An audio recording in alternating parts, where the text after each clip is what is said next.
Twinkle, twinkle, crooked star, see the teeth behind the dark. If you hear your name at night, don't turn round or lose the light. When I first moved into my grandmother's farmhouse, I thought the worst thing I'd inherit was the silence. 40 acres of dying grass, an old wooden house, and no neighbors for miles. After the divorce, I needed somewhere quiet anyway, somewhere far from the city, far from the endless noise, the hollow apologies, the sleepless nights spent staring at ceilings that never answered back. At night, the world became so still it felt abandoned. No traffic, no voices, just wind pressing softly against warped window panes. And the stars. God, there were so many stars. I remember thinking they looked close enough to touch. I didn't notice the low one until my fourth night, the one hanging just outside my bedroom window. I didn't mean to stay in my grandmother's house as long as I did. At first, it was practical. She'd been gone less than a month, and someone had to sort through the paperwork, decide what to sell, what to keep, what parts of her life could be packed into cardboard boxes and labeled in black marker. So I drove 3 hours north, out past the last gas station, past the church with the sun-bleached sign, past the point where my phone lost service and the road narrowed into cracked pavement lined with dead cornfields. Her farmhouse stood exactly as I remembered. A sagging two-story shape crouched in the middle of 40 empty acres, its white paint peeled and weather-worn, its porch bowed with age. It should have felt nostalgic. Instead, it felt like something waiting. The silence out there was different from city silence. Not peaceful, not calm. It was the kind that made your ears strain for that noise that never came.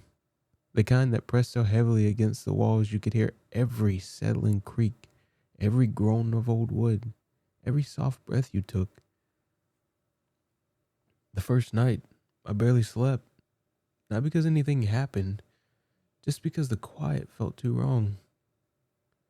I remember standing by the bedroom window, staring out over the black sea of fields stretching the horizon. Above them, the stars burned brighter than I'd ever seen. Hundreds, thousands, more than seemed possible. They filled the sky so completely it almost didn't look real. And one of them seemed brighter than the others. I noticed it only in passing, a single white point, low on the horizon, larger than the surrounding stars. I figured it was a planet. Then I went to bed. The second night, I saw it again. Same place. Low, bright, watching. I don't know why that word came to mind. Watching. I told myself I was overtired. Grief does strange things to the brain. Exhaustion too. But by the fourth night, I knew something was wrong. Because it wasn't in the same place anymore. It was higher. No. Closer. I stood frozen at the window, my fingertips tightening around the edge of the curtain. Stars weren't supposed to move like that. Not noticeably. Not over a few days. Yet, there it was. Larger than before. Sharper. Its pale light seemed to cut through the darkness differently than moonlight. Colder somehow. Like a spotlight filtering through deep water. That night, I shut the curtains. I told myself I was being irrational. Then came the tapping. 3 soft knocks against the glass. I stopped breathing. Tap, tap, tap. I waited for branches scraping the house. Wind. Anything. But there were no trees near that window. And outside, the fields were perfectly still. I didn't open that curtain. I couldn't. Eventually, it stopped. The next morning, I found footprints beneath the window, bare human footprints pressed into the mud. They began at the field's edge and ended directly below my bedroom. None leading away. I wished I'd left then. I should have. But grief makes you stubborn, and fear, strangely enough, makes you curious. I started going through my grandmother's things more carefully after that. Not just clothes or legal documents. Her journals. She kept dozens stacked in dusty boxes in the attic. Most were mundane at first. Weather notes, recipes, church complaints.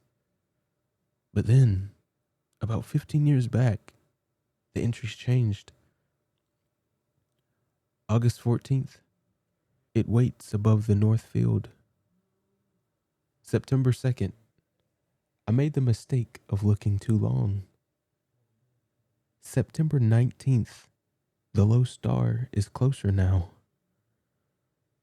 October 3rd, do not go outside after midnight. October 19th, it knows my face. I remember laughing when I first read them. Nervous, forced laughter.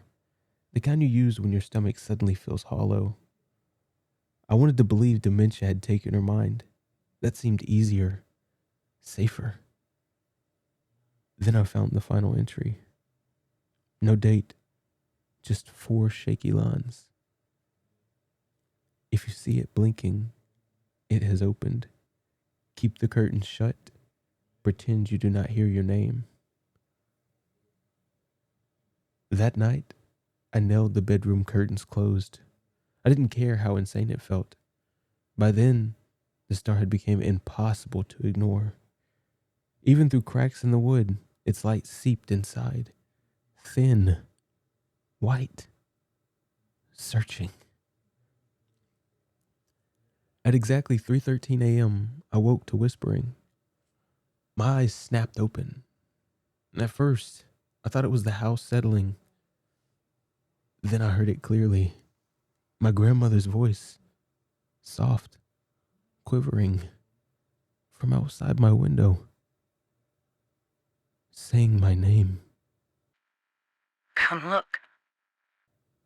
Every hair on my body stood up. No, I whispered, though I didn't know why. The voice came again, closer this time. Please. The tapping returned, slow, patient. Tap, tap, tap.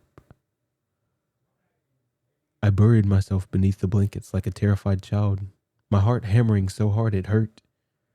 And somewhere beneath the fear, I felt something worse. The urge to look. By morning, I was in the field. I don't remember leaving the house. I only remember cold mud between my toes, wet grass brushing my legs, and standing in the center of the north field, staring upward. The sky above me looked wrong. The stars no longer felt distant. They felt crowded, bent, as though the darkness itself was leaning closer. And there, directly overhead, was the low star. Except it wasn't a star. Not anymore. It was enormous. A white sphere suspended in impossible silence. Its surface shifted like liquid. And then it blinked. I cannot fully describe what I saw in that moment. My mind resists it, like memory recoiling from something poisonous. But I know this. It was an eye. Vast, ancient, hungry. And it had been watching my family for far longer than I could understand. I woke up in my bed sometime after sunrise, screaming. The windows were boarded shut, not nailed, boarded from the inside. I don't remember doing that either. I left the farmhouse the same day, packed only what I could carry, drove without sleep, never looked back. But distance hadn't helped. Every night, no matter where I am, I find myself waking at 3:13. I keep my curtains sealed. I avoid the night sky. But sometimes I still hear tapping. Soft, precise, patient. And last night, for the first time in years, I made the mistake of checking through the crack in my bedroom window. There it was, low on the horizon, brighter than before, closer than ever. And this time, I could see it blinking.